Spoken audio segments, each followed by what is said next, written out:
Hello hi friends नमस्कार। Supriya kitchen को आपण मानकु बहुत बहुत स्वागत। चलतु बनैबा आज आलू परोठा।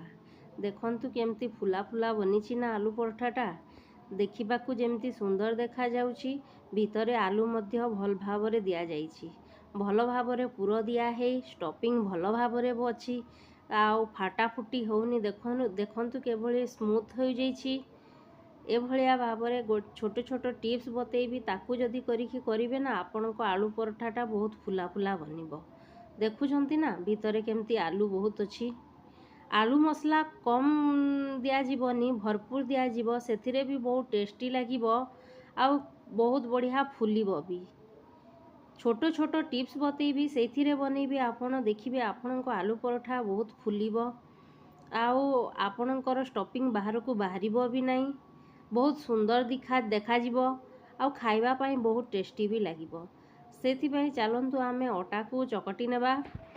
आपण जेमती घरे अटा चकटुचंती सेमती चकटिबे। टिके खाली ताकू गिला रखिबे, बेसी कि हार्ड रे करिवेनी, टिके ताकू स्मूथ रखिबे। आउ टिके तेल देइकिना ताकू भल भाबरे करदेबे, रखिदेबे। सेथिपाई देखंतु मु 6टी आलू नहीं जाइछि। मु 2 घंटा आगरू ए आलू को सिझेई नहीं। तापरे ताकू एमती गोटे चपर साहाଯ୍ୟରେ ताकू एमती मेसर साहाଯ୍ୟରେ मैश करि नबा। मु सब आलू को मैश करी साइड रे रखी देइछि। आ गोटे कढ़ई बसी सेथिरे मु प्याज दे देइछि। आपण माने चाहिले कच्चा प्याज कच्चा सब देइखिना भी बनेई परिबे। आम घरे केही पसंद करंतिनी ना, सेथिपाई मु एमती बाला आलू बनाए। आलू रे देखो प्याज देखंतु भाजी हे सारलानी। सेथिरे मु हळदी गुंड लंका गुंड दे देइछि। आउ दे देइछि एथिरे सब्जी मसला टिके देबे ना, टेस्टटा टिके बढ़ी जाए। आपण एथिरे चाहिले आहुरी कसूरी मेथी भी टिके ऐड करि पारिबे। मु ताकू देइनी। स्वाद अनुसार लूण देई दबा।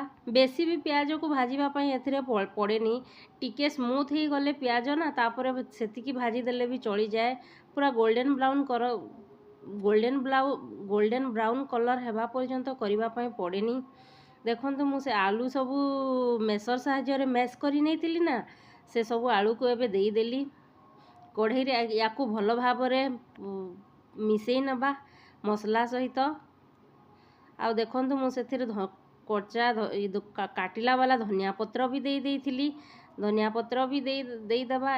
एमती कि ना मु सबू आलू अटा को ना गुळा बनेई नेछि। एमती सब अटा को गुळा बने नेली, ताकू टिके बेली नेली। सेथिरे देखंतु आलू मु भल भाबरे देइछि ना, ए भलिया देइकि आपण एमती करि नेबे। ताकू जो मोमो जेमती करा हुए ना, सेमती भाबरे ताकू करि नेबे टिके बेलिकी।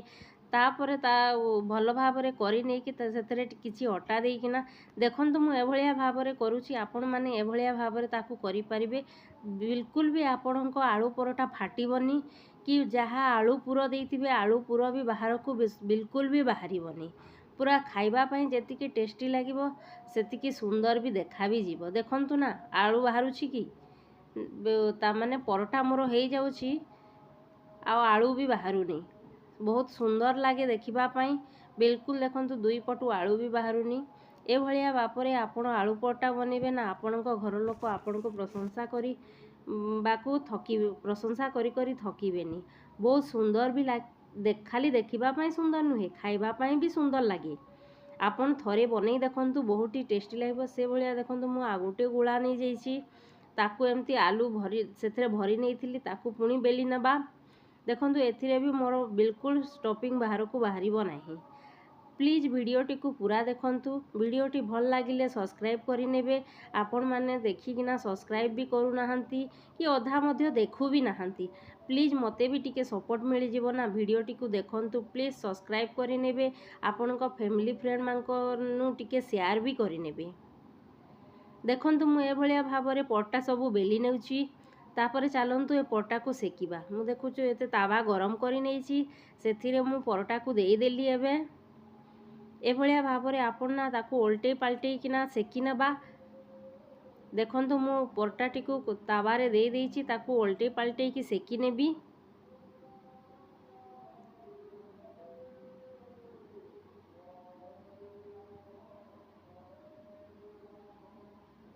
ଫୁଲୁଛି ନା ଦେଖନ୍ତୁ ପରଟାଟା କିଭଳିଆ ଭାବରେ ମୋର ଫୁଲି ଯାଉଛି ସବୁ।